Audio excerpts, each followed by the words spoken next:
Come on in. What are we hunting tonight?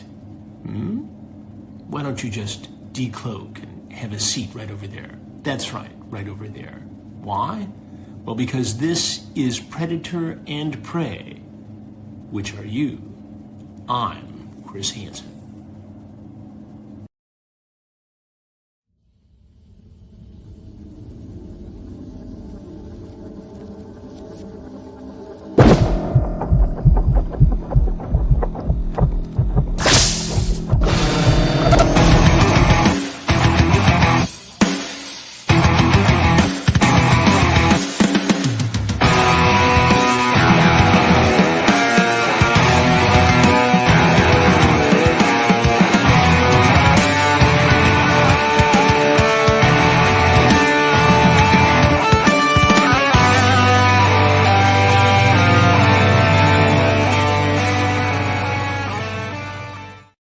Yes, welcome back, listeners, to another episode of Predator and Prey, the HOTU podcast. I am one of your hosts representing the HOTU clan, Justin the Owl, and I am joined as always by my fellow HOTU clan member, Rey. How are you, Rey? Good, Justin. Surviving. I hope you survived as well. Justin, it's, we're outflanked, outgunned. Yes, we're under heavy fire. Under heavy fire. I hope you're okay. Any scratches?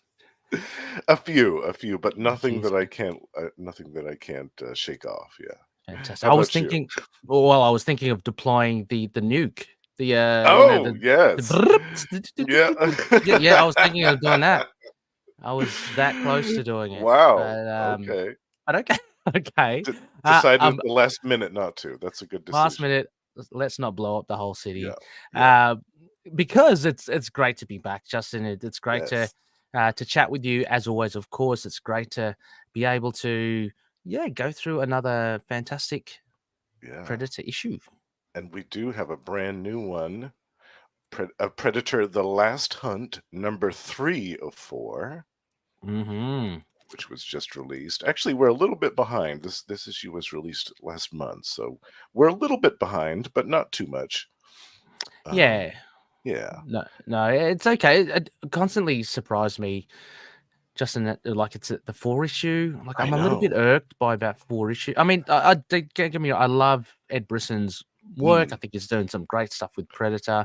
He just needs more, right? And I understand he's got these little chunks of 4, but just to have it end kind of now is like, oh, really? We're really just getting started. I know, and especially this story too. I feel like this story could really use another issue. Yeah, because I mean, we could have had a whole issue just to delve into the personalities and the backstories of some of the survivors that we met in the previous issue with John Schaefer's group. Like we could have had a whole bunch of exposition and backstory for a bunch of those characters. Yeah. But it's okay. I feel like Ed Brisson probably, if he had his decision, if he had his way about it, he would have rather had 5 issues too. Yeah, absolutely. Yeah, but I think that they're doing a great job with what they're doing so far, and I'm just bringing up the issue credits here. Yeah, sure. Or should I put them up here for you, Justin? Oh, that's okay. Okay. Okay. If you want, we got the cover right there. Let's just quickly. Oh, I just want to point out before you get into the were you going into the credits? Was that the? Oh yeah, I was just going to read off the credits. Yeah. I just wanted to make a point there, Justin. I had to laugh. The bottom right-hand corner of that cover, I think it's in font 0.1, is parental advisory. Oh yeah. Nice little rating. Very tiny. Very tiny. I had to kind of second look. You need a magnifying glass to see it. Exactly, but at least they put it on there. Yeah, true. And we'll get into it. I'm just flicking through for those that are watching the video. We've got visuals of it. I'm just flicking through it. We don't want to spoil anything yet, but Justin, you do have the credits here. Yes. So number 3, we have writer Ed Brisson, penciler Eder Messias, inker Jonas Trinidad, color artist Eric Arsenega, Literary VC's Clayton Cowles, and the editor was Sarah Brunstad. She's been the editor in all these great books. Yeah. It is pretty good. Oops, sorry. It is pretty good. A different artist. Justin. Yeah, I know. Yeah, I noticed that. What did you think of the change in art, Ray? Did you notice it right away, or? Yeah, I did. Look, nothing wrong with the art. I thought the art was okay. There was a noticeable difference, I thought, for me. Mhm. It had more of a God, I'm trying to remember. There was a particular artistic like pencil and inker team in the 90s, and they did a little run of the X-Men while Wolverine was in Australia with Jubilee. And it was really kind of like a not blotchy inky, but the inks were really. This reminded me of that. The inker reminded me of that style. Oh, okay. I'll have to dig it up. It's when you remember when Wolverine and Jubilee were hiding from the Reavers and stuff. I know there was a. Sorry. Was that Mark Silvestri that was doing the artwork on that one? He did do for a lot of that run, yeah. But funnily enough, I'm thinking of it must have been like a fill-in artist, but it was really indelible. Like I remember distinctly the artistic style. And it's like, oh, this is different. Like it's almost, I can't describe it well, but it's almost like splotchy, inky. So it's a style. And this reminded me very much of that. I don't know. I kind of liked it. How about yourself? I did like it. Yeah, I did notice it too right away. I thought, oh, okay, the faces look a little bit different here. I wonder if this is a new artist. Yeah. And then, a few pages in, we find out it's a new artist. But I think that their style is pretty complementary to the previous artist. I don't think that's very jarring of a difference. I think that they picked a good consistency there. Yeah, good. Great depiction of the Predators as well. I really loved how they were drawn. Justin, we have communique from a fellow HOTU member. Hey, Russell. Deep in Valverde. Russell, greetings, HOTU brethren, and to all of our wonderful hunters and huntresses out there. Russell is just booby trapping. He's approaching the guerrilla camp, and he's just booby trapping. He's getting the perimeter. He's getting the perimeter set up for us. That's it. He's got the little stick on the tripwire. Remember that? Yeah. Just to diffuse it because Russell's infiltrating the guerrilla camp. I love that. He's got the war paint on. He's got all the camouflage gear on. Exactly. No, great to have you here, Russell. Love to hear your thoughts on issue 3 as well. Justin, before we really get into that, I wanted to look. There's no news, is there? I don't think there's any news. I don't think so. I've been actually really looking to see if there's going to be an announcement of a new Predator miniseries after this one. Well, that was something. Yeah, I think we just touched upon last time, and I wanted to ask again. Like, considering this is wrapping up soon, what are your thoughts? Do you think we're going to get one? I hope so. I hope so too. I don't know. I think it will depend, honestly, how this next issue does, the conclusion, and maybe we'll see Theta again, possibly. I wonder if we do see another Predator series, it may be after the Alien versus Avengers one. Yeah. I'm wondering whether this, because I'm thinking, what is Ed Brisson? What is his intent with this, The Last Hunt? I mean, obviously, it kind of implies that there is a potential finale to the Theta arc, right? But what, other than that, what is going to be left after this series? And it could be like a way of reintroducing John Schaefer into it and maybe set him up for a mini series after this one. Right. If Theta does potentially, if she does buy it, by the end of this issue, her and Paolo kind of are gone. Or I'd love to see them stay, right? Me too. Yeah. I'm kind of hoping that this isn't the end for Theta. But I really grown to like her character. So So I'm thinking, other than it, if there is another miniseries after this, other than it being another continuation of the Theta story arc, maybe this is setting us up for like maybe a series with John Schaefer. That's what I'm kind of thinking. I hope so, and I'm hoping if that's I'm hoping Ed Brisson maybe has pitched that to Sarah Brunstad or CB Sobolski, and I'm hoping that they go, yeah, sure, let's do it. It's a great idea. Yeah, but you're right. Avengers and I wonder how that Aliens and Avengers. I wonder how that's going to go. Me too. I'm definitely curious about that. Yeah. That's very strange. Did you hear also as well? Storm is going to be joining the Avengers. I saw that. Cool. And I thought, well, that's cool, but it is kind of redundant to have Thor and Storm on the same team at the same time. So I wonder if piss off Thor. Right. Get him off. Yeah, exactly.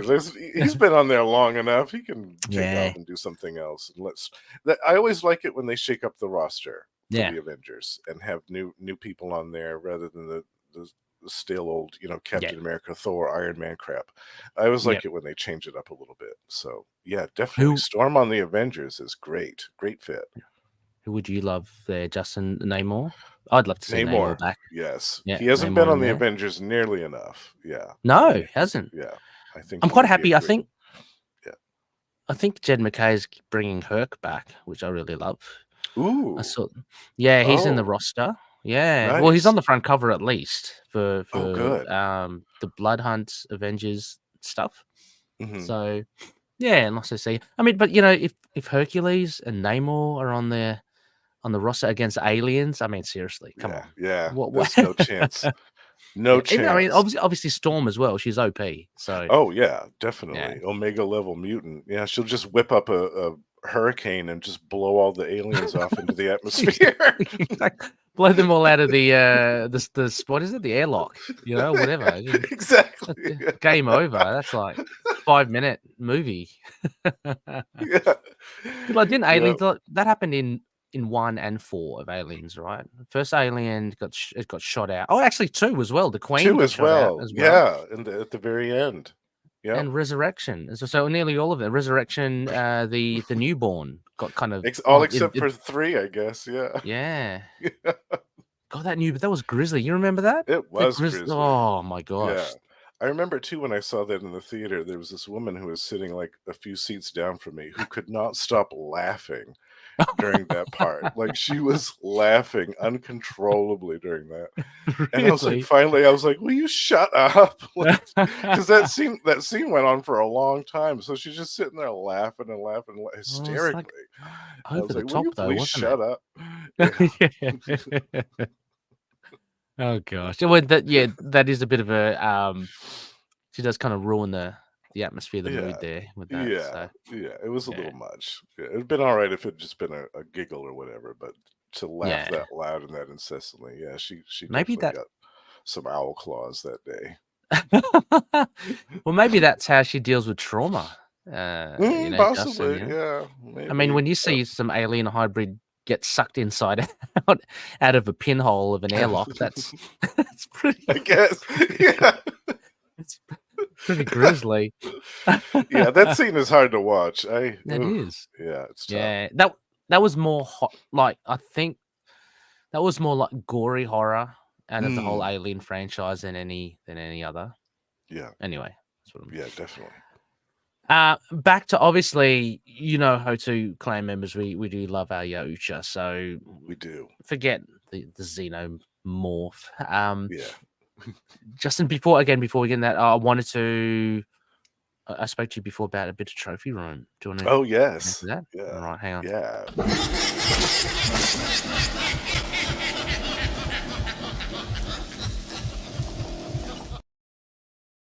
Okay. Yes, Justin. Oh gosh, can I do this? Let me see. Add a new. Wanted to add a. Oh, no, stop that. Okay, I wanted. Oh, I've lost the layout. I got rid of it. Anyway. Oh no. Wanted to make you the bigger screen. That's okay. Oh, that's okay.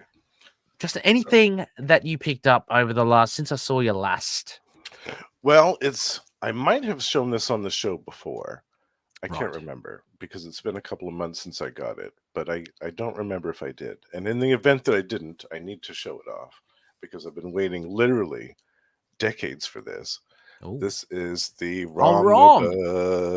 Nice. And this is fantastic. the George Perez cover. Oh, which beautiful. I made a point to get.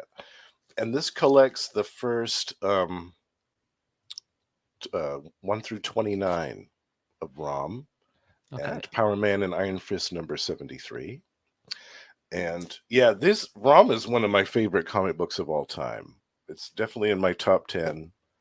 It was formative, definitely in my youth. It was one of the first comic books that I remember collecting. Nice. And yeah, I love revisiting it in this omnibus format. It's been years since these issues were published, and they haven't been really reprinted in any form up until now. So there were some like licensing issues, weren't there? Massive licensing stuff. Yeah. But that's all cleared up, and thankfully they're doing 3 volumes of the ROM omnibus to collect the entire series and all of his appearances. So I'm just over the moon. Lovely. So happy about it. Yeah. So I think I can't remember the exact issue. I think it's either in the 30s, the 50s, or the 60s of ROM. But you get one of the first appearances of Forge, funnily enough. Yes. Which That's is true. Weird. Yeah. Do you remember the issue number by any chance? I think it's one of the ones that the X-Men feature in, if I remember right. Yeah. But I can't. They're maybe in the teens, possibly. Okay, because I've been wanting to track that down because I've been trying to complete my Forge collection because I do like Forge. He's been doing. I'll have to hunt down what issue that was, and I'll send it to you. Yeah. He's doing great guns on the X-Men 97 show as well. I love he's getting a lot of love there. Oh yeah, it looks like he's going to be picking up the pieces at the end. Yeah. Well, it's good. I mean, like it's not like just a throwaway character. He's actually there, like helping, and I love that we saw his mystical side as well. Me too. Spoilers for anyone that I'm not giving anything away. Just scene. Yeah. And besides, everyone should go out and watch that. X-Men 97 is brilliant. So good. It wrapped up really well as well. Yeah. It's fantastic. So yeah, please get Bo DeMayo back, please. He apparently had things drafted out up to season 5. I read that. Yes. Yeah. I read that. Yeah. A bunch of scripts. Yeah. I love that. And I hope that they get some of that back. Yeah. Jeez. I hope they do because tremendous talent. Yeah, really good. I mean, obviously he reveres the material as well, and he's ticked a lot of boxes there. Yeah. Anything else there, Justin, that you may have scalped? No, I mean that. Sorry, in the predator sense, not in the purchase sense. No, that was really the only thing that I had thought of that I hadn't showed off before, possibly. I've got to get more omnibuses as well, Justin. I've stopped. Obviously, my disposable income has gone elsewhere. Anyway, Marvel Champions. Well, I'm obsessed now, Justin, with Marvel Legendary, which is the Upper Deck game. So that's taken the forefront. And for anyone that knows it's you can probably find your favorite character. Like they've released close to 40 expansions. And what really amazed me, Justin, as a bit of a side, thing, is Devin Lowe is the game designer, and he's like written and designed all of the expansions. Like what? All of them. Yeah. Wow. So we're talking like I guess over 7,000 cards or whatever. Like crazy amount. Like I don't even know how many heroes and villains that are in there, but that's so anyway. Wow. Yeah, that is crazy. So anyway, your Namor is there, Justin. Nice. Hercules is there. Forge is anyone that you can think of. Throw me a name, Justin. Throw me any. Psylocke. Throw me another. No, she's there. She's there. Tigra. I don't. Unfortunately, I don't have Tigra. Okay, Silver Sable. Yeah. Actually, I think she must be there. She must be there. I haven't got it. I haven't got all the expansions. Obviously, I've got less than half of them. But I've got like 16 of the expansions. But there are like 40 or whatever expanded. It's crazy amount. Yeah, that's crazy. I didn't realize there were so many. But this game has been going for what, over 10 years now, right? Over 10 years. Yeah. So it's still got legs, which is fantastic. And I hope, like, coming in relatively late, I hope they can still kind of go, like, keep on going. So anyway, they will. Oh, no, that's fine. Trophies, Justin. I've got a few spines hanging here. Oh, actually, I do have. They are spines. So as I mentioned, actually, this is a bit of a rehash, listeners, because I didn't have the visuals last episode with Justin, but I have them now. There's the Epic collection. So these are the 3 spines there. I don't know if you can even see it. Those are the X-Men. So volume 1, 2, and 3.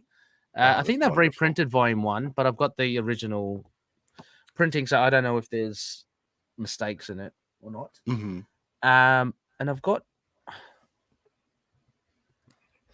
one Captain America one, volume 2. Oh, nice! With the Falcon. The Coming of the Falcon. Yeah, Justin, the Coming of the Falcon. Sounds naughty.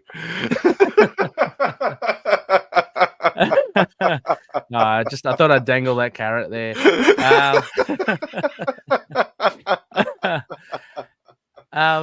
And I've got some, like, I may not vocalize it that often, but I do love my Thor. Like classic Thor.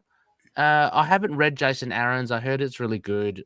I'll get around to it, but I haven't read it. I do love the old Thor. So I've got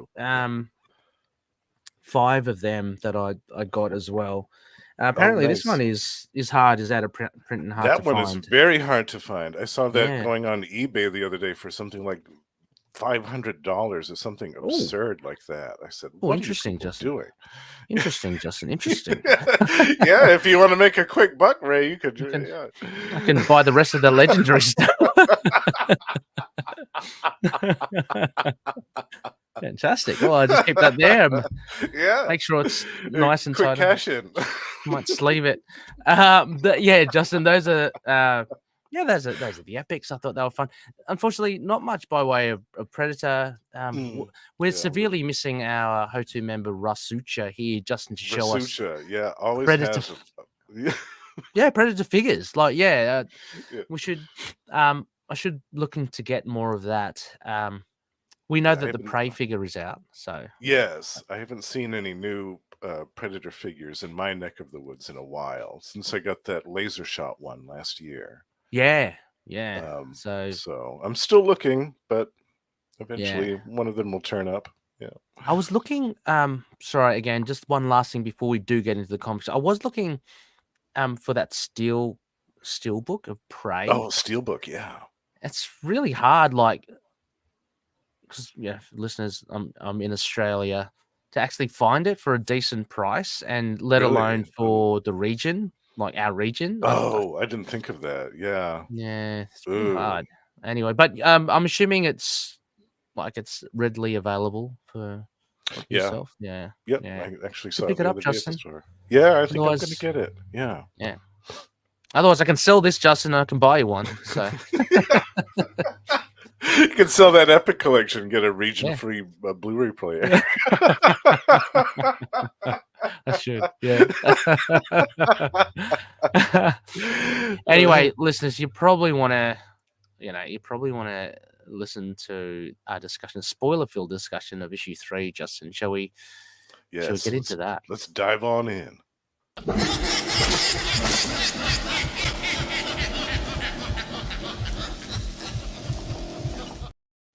Thank you, Billy.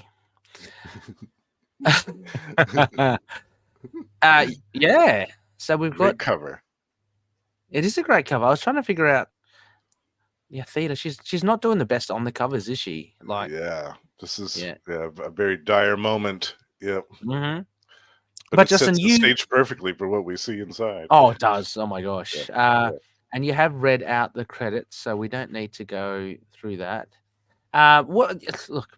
Spoilers, everybody. Justin and I will get right into it, and we're going to flash some images on the screen. But Justin, what do you make of this issue, the penultimate one?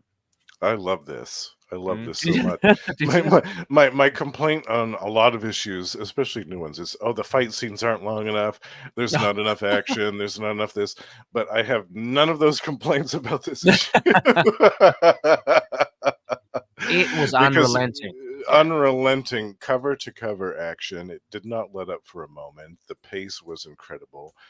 The art was great. My favorite part, we see the hounds again. Yeah, I mean, I was waiting for that, and that was a great. I love that.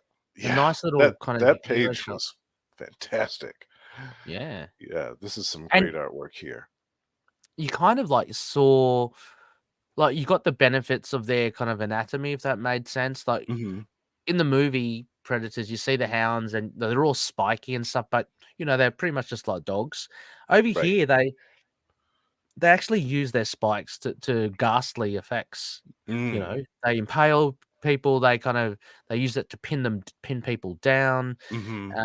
They use their tusks and teeth to kind of gnash a guy's face off. There it is. It's just utter. It's so brutal. I love it. Yeah. That was a highlight, I must say, as well, Justin. I really did like that as well. Nice. Yeah, but the pace was just like, it was cracking, wasn't it? Like it was. Yeah, it did not let up for a moment. There was a little bit of dialogue, which was great, but yeah, it just the focus here was definitely more on the action, and I appreciate that, because this is the setup. I mean, we've been having this Theta kind of been leading up to this for a while now. Yeah. And here she is. She's achieved her goal, at least, of tracking down the alien planet, the Hive, where they've got this massive collection of bodies that are frozen. And she's got Paolo with her, and she's got the ship Sandy, and everything looks okay. But then everything goes completely pear-shaped. And as we see at the end of this issue, it goes from bad to worse. Oh, yeah, it does. Okay. Well, yeah. You'll just hold off on that just for a second, because you're right. I mean, I wouldn't want to, but yeah, and I think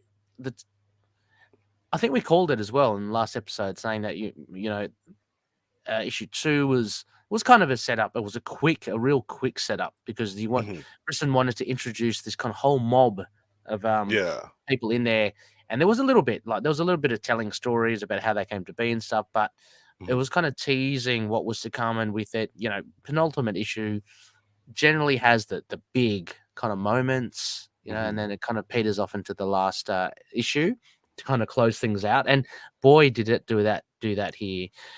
You're opening up with a guy getting slashed in half diagonally. I thought that was really fun. It was really good, yeah. Flying heads. People did. You got a sense of people didn't even have a chance to. I mean, they did, to fire off their rounds, and so they didn't have a chance to actually acclimatize to the situation. The predators were so. The predators. Were there two, Justin? I think there was just the one.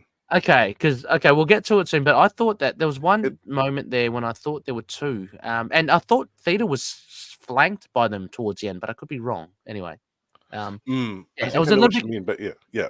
Yeah, so if anything, I think a little quibble there was a little, for me, there was a bit of confusion there with the art.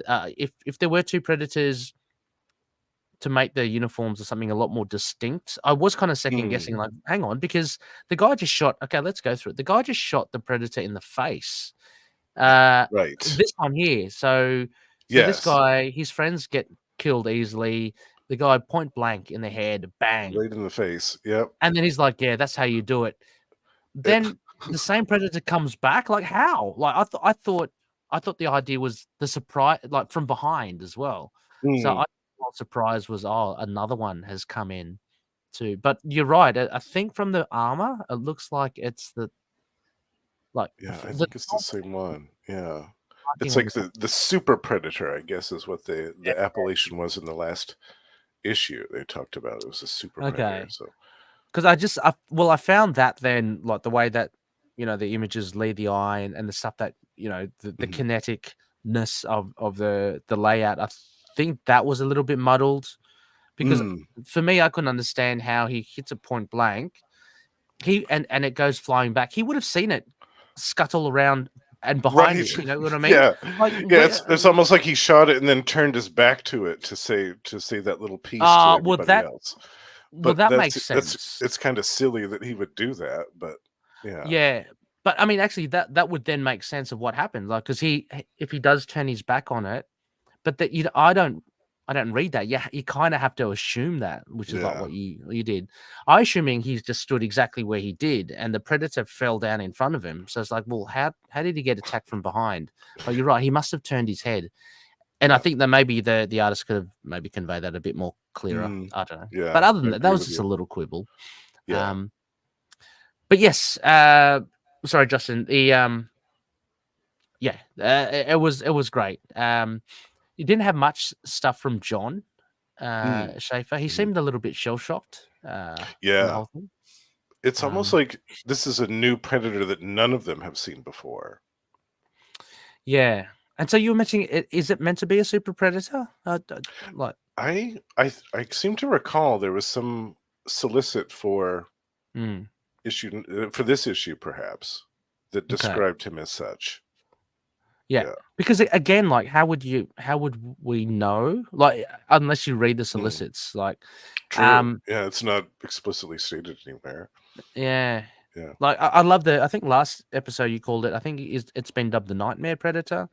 Nightmare Predator. I like that. Yeah. Yeah, but as for it being a super predator, like, unless you read the solicits, it's a bit hard to tell. Maybe that's what it was. Nightmare Predator. It was something. It was some type of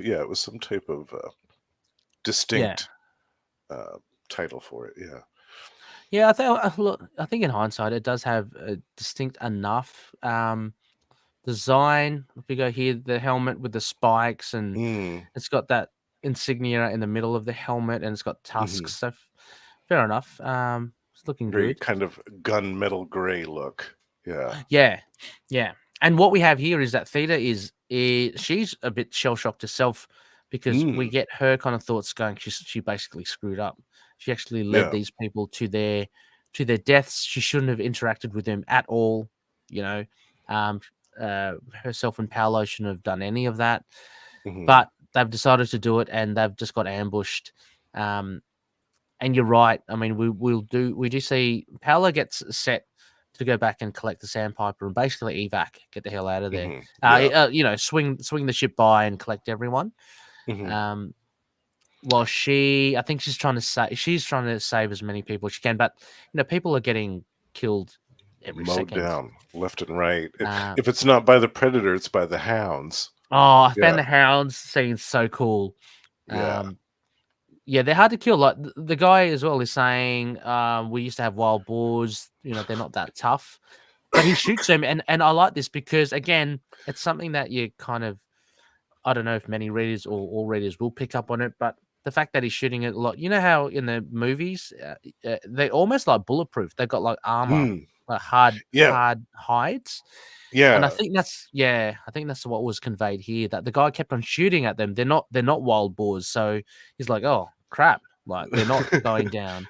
And that's what you need a bigger gun to kill those things. Yeah. Oh gosh, yeah. Yeah. They can be. Oh, this is the other one I was talking about. Sorry. Oh yes. Audio listeners, we're referencing the visuals here, but there's a guy that shoots, and one comes from behind and just like spikes him, and eviscerates him from behind. And there's this thing like the tusks, like the spikes, and even it's grabbing his head. He's totally kind of trapped or impaled, like with all that. I love that. It's so cool. Yeah. So I mean, but like Theta manages. Is it Theta or Paolo manages to shoot off a few rounds to get rid of him? Yeah, that's Paolo in the silver armor. In the silver armor. Yeah. Yeah, and we get this bit here that I actually like this. Theta's moment of recognition. She says, "The carnage, it's too much." She says, "Everywhere I turn, another death, and then another." So even after all of the carnage and massacre and bloodletting that she's seen in her years of life, even after all of that, this is overwhelming. This is too much. Yeah, I think it's just the sheer body count that is. I mean, like, remember, she has taken care of many a predator, and she's not a stranger to combat. But this is, as you said, just too much. Like, I think she feels that responsibility for them. It was Remember, it was her plan.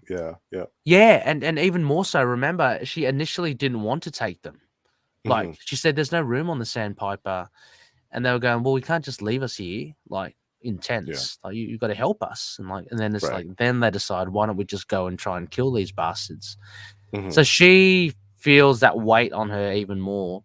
And as you see, a guy he's almost gone. Like, there's that shoulder cannon disintegrates almost his entire body. It's crazy. More heads get decapitated, and those claws are bad news. And the hound's ripping the entrails out of somebody. Yeah. Oh god, yeah. There's a hand there just being thrown away. I like John though. Look at that. He's full on Arnie, muscle, flexing. The M16, like hell we do, he says. Yeah. But you do get a little glimpse of his vulnerability. What I liked is at the bottom, like he kind of says, like almost really defeated, like that you can't outrun them for that long. So he knows the futility of this situation. And although Theta is saying, look, I'm going to go, we've got to try to get the Sandpiper. He doesn't. He thinks it's too far away as well. So he basically thinks the whole situation is a little bit hopeless. Which is very against the grain of his character. I guess it just speaks of the volume of the gravity of the situation. Definitely. You get some other no names here. I don't even know who they are. Just some random guys decapitated by. I love the blade gauntlet. Yeah, the blade gauntlet's pretty cool. Like it. At first, I thought he was like deploying the nuke, but he's got little gauntlets there that he just like what do they call them? Flechettes? They're almost like shurikens or something. Yeah. Flying out. Yeah. Strong enough to take the guy's head off. And it just walks. Then off it walks. Just again with the cool sword. I think that's. I love that one sword of the first too. that we see. Yeah. And then Paolo has his moment as well, and I thought this was really good just to build the tension. Because I don't know, because the same with Theta, I think Paolo his neck is on the chopping block as well, like as a potential. Totally. We could get our hearts. We could get the feels by having someone that we are kind of invested in. If it's not Theta, maybe Paolo gets it. So I thought this was a good scene where Paolo, because he remember he doesn't he's not really a combat kind of person, right? Like he's been training. He's more of a tech guy. Yeah, he likes and he doesn't even. He's not into the fighting and combat and fighting for survival stuff. Yeah. I think from memory, he doesn't even like wearing the suit or something. There was something that implied that he just felt uncomfortable, running around in the suit. But he gets. Oh, that's not. No, then we bounce to someone else, and this poor woman. I don't know. She gets a really nice panel of her like kind of face there, but she doesn't last that long. She saves Theta, so to speak. I guess with a lot of the hounds. But she doesn't last long. And this is face to face with her nemesis. Yep. Yeah, and this is where I thought we cut back to Paolo, and this was a very nice tense. The helmet being thrust off, I thought it was another nice little thing because again, he's actually even more vulnerable with all the tusks, and we've seen what they can do. So that was pretty cool. Yeah, John and so there's a bit. I mean, again, there's just John gets knocked out. Actually, he gets he gets his head during the scuffle with the hound. Yeah, Theta saves him, but no, but again, that nightmare predator comes back. Yeah, the hound, and Paolo gets his moment. Finds a stalactite or stalagmite. Yeah, some shard and starts stabbing stabbing the hound to death. Good on you. I think this was this was probably obviously a milestone, an important moment for Paolo. Definitely. Let's see him go full on Punisher. Yeah. Liking the taste of blood or the murder. But no, he does look a little bit just desperate and relieved that he's killed it. So yeah, yeah, that was a definite tense moment. I loved that. Yeah, and so this is what kind of confused me here as well. But yeah, I mean, I think you're right in that one predator and the hound. But it's just the way that Theta is positioned, the way she's like kind of half like side glancing. It looked as if almost she has a predator in the background and there's someone else at the front. Yeah, I see where you. Yeah, definitely see where you got that for sure. Because that panel's a little weird. Yeah, and also just because like she kept on repeating, like she repeats no, like oh wait no, she says no, like in almost kind of oh gosh no, what, but like she's in a predator suit, right? And she's tackled predators before. Is it because she has that blade knocked out of her hand? But surely she's got other weapons within a suit, right? Yeah, and I mean that can't be the only time she's ever been disarmed by a predator as well. In all of her years of doing this. Well, she's got remember she's got a bionic arm and leg as well. So I mean that is pretty good. Like throw a punch, with a metal arm. That'll be pretty good. It could be, and how I took it is just she's kind of the weight of the whole situation is just kind of coming down on her all at once. Yeah. That if she does fail, then everybody else is dead. Like this predator is going to just kill everyone.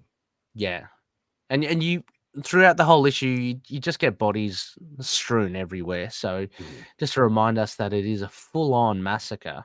Yeah. And if that wasn't bad enough, Justin, as you alluded to earlier, Paolo finally manages to make his way towards Sandy, the Sandpiper, but no one's responding. Before you turn the last page, Justin, what were you thinking? Were you thinking anything, or? I thought, ooh, how are they going to get off the planet now? I mean, they're obviously going to have to steal a ship. Yeah. Or is there any way to repair Sandy? I mean, it looks like the Sandpiper's devastated. I meant before you turn to the last page, what you might have thought. I thought it was Astar probably coming in. Yeah. Like a return. Yeah, I don't know. But this is even more impactful. Obviously, the Sandpiper's just blown to bits. Yeah. No, I just assumed that it was the Predator that did that as a way to strand them there. Yeah. That's crazy. So now, what do they do? There's nothing, right? Unless I'm just tracking my memory back, like from issue 1. Is there anyone that they can contact, or anyone knows that they're there? Well, there is that one, the woman who survived from the previous miniseries that worked for. Oh, Astar. yes. Yeah. I forget what her name was. It started with an A. Her name. Yeah. But she Aya or something like that. Aya, yeah. They mentioned her, I think, in the first or the second issue of this. So she's still out there somewhere. Maybe she knows. She's got a lock in on Theta and Paolo's position, and maybe she can send some help to them, or another craft or something. Yeah, because I mean that's the only other option. There's another craft somewhere. They steal the Predator's craft and off they go, like John and Theta and Paolo. Or I reckon one of those three are gonna not make it by the end of. I think so too. It could be Paolo. It could be, well, it's hard to say. It would be kind of silly for them to reintroduce John just to kill him off. Yeah, that's what I'm thinking as well. Yeah, I thought too. It could be Paolo as well that dies, because it kind of makes sense for his character to meet his end here. But also Theta. It's entirely possible that we will see the end of Theta. She'll die at the end of this. I wouldn't at all be surprised if that happened, because it kind of seems logical the way that they've been building this. It does. It does. It would be a shame because I do like her as a character, and I think Ed has really developed her really well. But having said that, what a great impact it would have, for storytelling if she does not survive. Definitely. I kind of like that because it means that nobody's safe. Even if you have a character that you build up for a while, and they are a badass, as Theta obviously is, it's still possible for them to lose against the Ucha because they're that formidable. Exactly. And you're right here. So I just got on screen here next, and it does say it's all led up to this Theta versus the Super Predator. So that's where they mentioned it. It's the solicit for the next issue: Theta versus the Super Predator. Okay. Yeah. Does she have what it takes for one more bout, or is this the end of the line for Theta Berwick? Oh, calling it full name. That's a bit ominous. Yeah. Yeah. We'll see. Pretty cool ending, like the shot there of issue 4. Both got blades. Oh, I don't know how it's gonna go, but it should be exciting. I mean, yeah, great. Yeah, no, I thought this was a pretty good. It was really fun. Again, I think this will definitely work well with the 4 collected together. Like you read it, because this is very much like a piece of it. I know it sounds obvious, but a piece of the puzzle, because it was all action. It was like that was it. But in the greater scheme of things, that would really work with the beats of the whole movie. Of the whole comic. Yeah, absolutely. I don't know what would you rate this, Justin? I think this actually is going to get a perfect score from me. This is 5 out of 5 skulls. 5 out of 5. Yeah, and I that's love actually the action. I love the tension. I love the artwork. I love the hounds. I love just all of it was tickled my fancy. That's really good, and I find that really refreshing as well. Giving full marks for, because issues like this, arguably gains a lot of flack. For readers that like to critique comics and really gain some sort of profound experience reading it. Full on action comics don't tend to do that, but they do fulfill that awesome kind of urge to just have fun, like with the comic, and if it does that and it succeeds in doing that, and as you say, Justin, you get some really nice nods like with the hounds and stuff, then it should be given full marks, because it may not be Watchmen, but it's still good. It's still good on its own merits. And this was a page turner. Like I definitely was gripped. I wanted to know what happened on the next page. Absolutely, it definitely kept me gripped the whole time. My interest. Yeah. I mean, I would rate it high as well. I will just drop it down a little to 4.5, only because of those, like, and this might just be me, of those moments that I found didn't translate that well, like visually. Oh yeah, like the confusion with that one panel. Yeah, right. Yeah, are there 1 or 2 predators? How did he get struck from behind? His face gets impaled by two blades. So just a little bit in the layout, I think, of and the artistic side of things, for the drawer, the artists, as to how to convey that. I don't know how that kind of works into Ed's script. Whether Ed drafted that exact instruction to have those panels, or whether that was I'd imagine that you leave that to the artist to kind of do. But I felt that could have been done a little bit clearer, as well as that one towards the end. I found that the stance of the Theta, and again, my previous confusion of whether there were 1 or 2 predators, kind of, that. But so other than that, though, it was a lot of fun. Blood and guts. So much blood and guts. Yeah, exactly. We're only missing the skinnings. That's and spines getting ripped out. Spines, of course. Yeah. He did, that Predator didn't have time to take any trophies. He was too busy mowing people down. Yeah, well, that actually begs a question as well. I mean, it wasn't for, like, was it? It wasn't. I don't know. Like, it wasn't collecting trophies. Was it for sport? It wasn't for sport, was it? I mean, maybe it was. Maybe it was just like, I'm just trying to think of the whole code of the HOTU, and like, some of them have different motivations. Obviously, others are a bit more traditional with hunting and having some rules. This one set a trap for them, and we know from predators that the super predators seem to be a little bit more dickheadish. I don't know.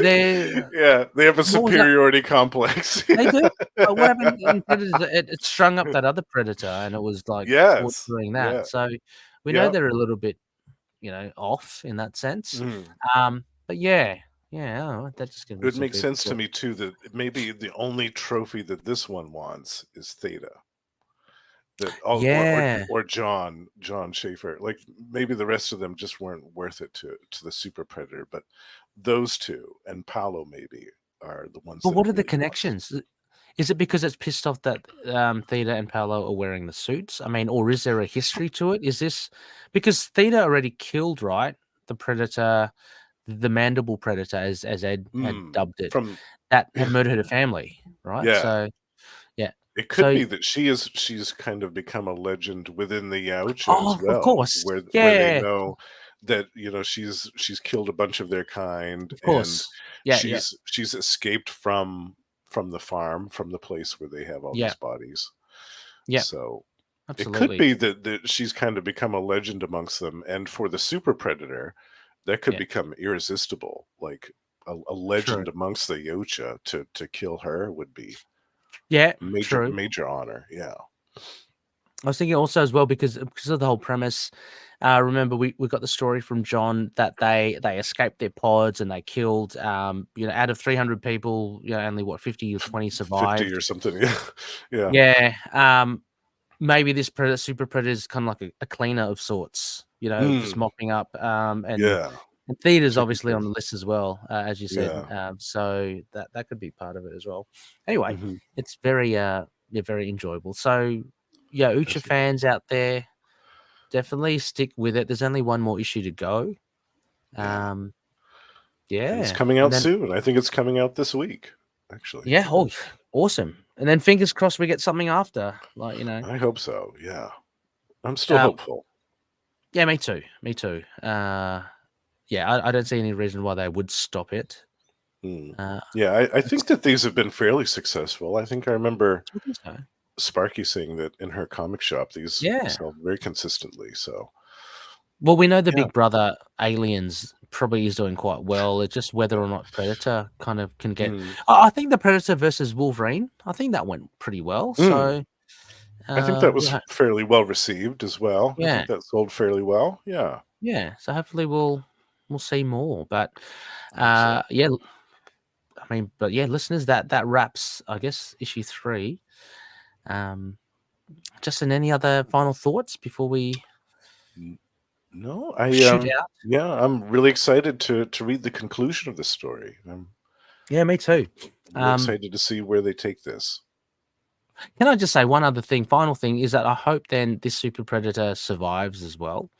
Just like we've seen a lot of predators just like die at the end of it, and I'd love to have a continuing, like a character, for the predator. So I would like that too.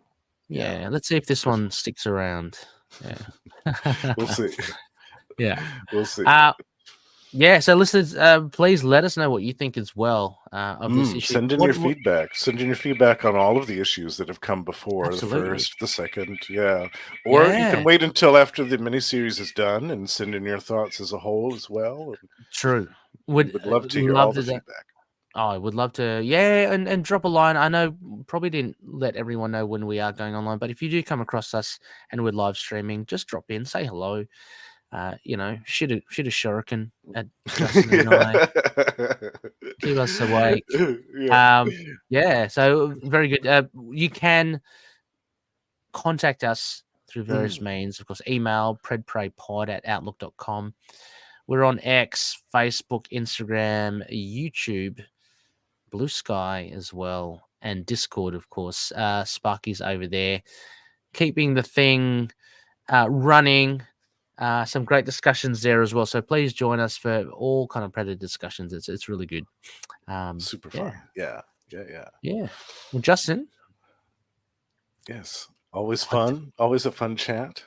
Exactly. Yeah, absolutely. I always love catching up with you, Justin.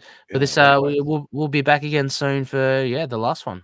Yeah, where we have the issue number 4 coming out soon. Hopefully, we can get the final episode going. In the future. And then after that, I was thinking it'd be a time to go back to the Dark Horse Omnibus, Ray. What do you think about that idea? Has to be time, Justin. Surely that's been simmering, in the back of my mind. I want to get stuck into it. Cold War looms. Oh, yes. I think that's actually the next one. Well, maybe then that's why I'm procrastinating. I don't know. We'll have to see. We'll have to see. I'm just going to have to dedicate like a week per issue just to kind of slowly go through it. Because seriously, that's how long it feels every time I read an issue. Time freezes. It does. Yeah. But look, I'll be enjoying it, and it'll be so much more enjoyable getting to discuss it with you, Justin. So that's enough. So that's good. We'll have fun chatting about it for sure. Even if the story isn't up to our standards, we'll still have fun chatting about it. I'd love to hear what everyone else thinks of Cold War as well. Yes. Send in your feedback, all of the Dark Horse stuff, and eventually we'll get to it all. We're going to cover the entire omnibus. Oh, it's going to be great. There's plenty to cover. But until then, Justin, of course, as always, shit happens. Catch you later, everyone. See you later, everyone.